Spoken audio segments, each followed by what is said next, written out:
उत्तर प्रदेश की राजनीति में 2027 विधानसभा चुनाव की तैयारियां तेज हो चुकी हैं। हर पार्टी अपने अपने समीकरण साधने में जुटी हुई है, लेकिन इस बीच समाजवादी पार्टी की एक ऐसी रणनीति सामने आई है जिसने राजनीतिक गलियारों में नई चर्चाएं छेड़ दी हैं।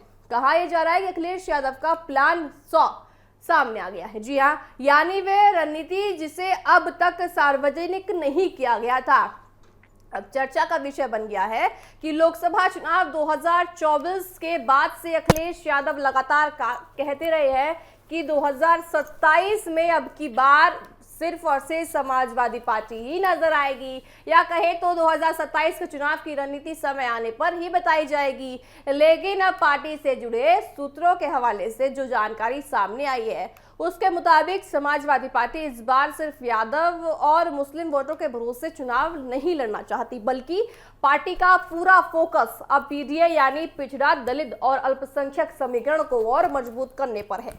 सूत्रों के मुताबिक समाजवादी पार्टी 2027 के विधानसभा चुनाव में करीब 100 दलित और आदिवासी उम्मीदवारों को टिकट देने की तैयारी कर रही है। इसमें सिर्फ आरक्षित सीटें ही नहीं बल्कि लगभग 14 सामान्य सीटों पर भी अनुसूचित जाति के उम्मीदवार उतारने की उम्मीद जताई जा रही है। अगर ऐसा होता है तो ये यूपी की राजनीति में बड़ा सामाजिक और राजनीतिक संदेश माना जाएगा। बताया जा रहा है कि इस रणनीति के पीछे 2024 के लोकसभा चुनाव का अनुमान है।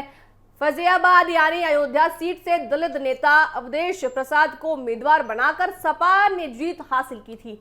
मेरठ जैसी सामान्य सीट पर भी दलित उम्मीदवार उतारा गया था, जहां मुकाबला बेहद करीबी था।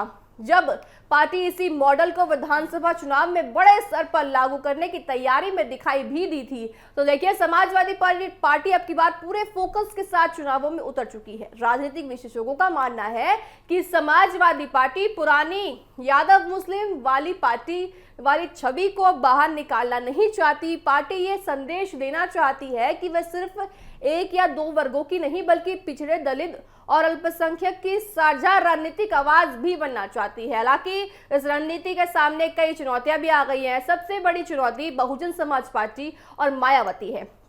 जाटव वोट बैंक आज भी देखिए आपको बताएं कि मायावती की ओर रुख करते हैं। ऐसे में सपा की नजर खास तौर पर है कि गैर जाटव दलित वोट पर जिन्होंने 2024 के लोकसभा चुनाव में सपा का साथ दिया था। अब सवाल यह है कि क्या ये वही समर्थन 2027 में भी मिलेगा या राजनीतिक समीकरण बदल जाएंगे। दूसरी तरफ भारतीय जनता पार्टी भी लगातार अपनी सामाजिक रणनीति पर काम कर रही है। हाल के राजनीतिक फैसलों और संगठनात्मक बदलावों के जरिए बीजेपी गैर यादव, पिछड़े और दलित समुदाय में अपनी पकड़ मजबूत करने की कोशिश कर रही है। यानी मुकाबला सिर्फ सीटों का नहीं बल्कि सामाजिक समीकरणों का भी होगा।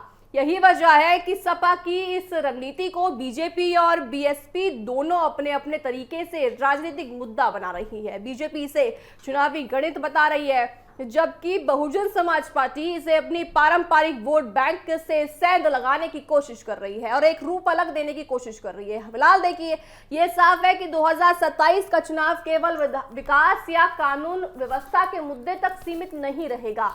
जातीय और सामाजिक समीकरण एक बार फिर सबसे बड़ी भूमिका निभाता हुआ नजर आएगा।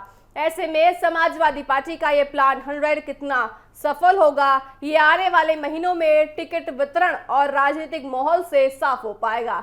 ध्यान देने वाली बात देखिए दर्शकों ये है कि अभी तक समाजवादी पार्टी इन रणनीतिक आधिकारिक घोषणा नहीं की है।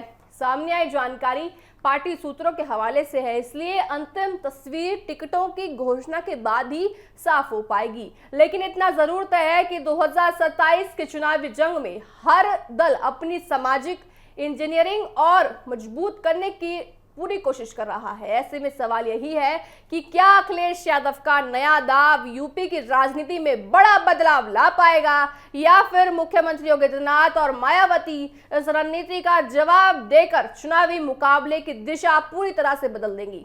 यही मुकाबला आने वाले समय में उत्तर प्रदेश की राजनीति की सबसे बड़ी कहानी लिखता हुआ नजर भी आएगा।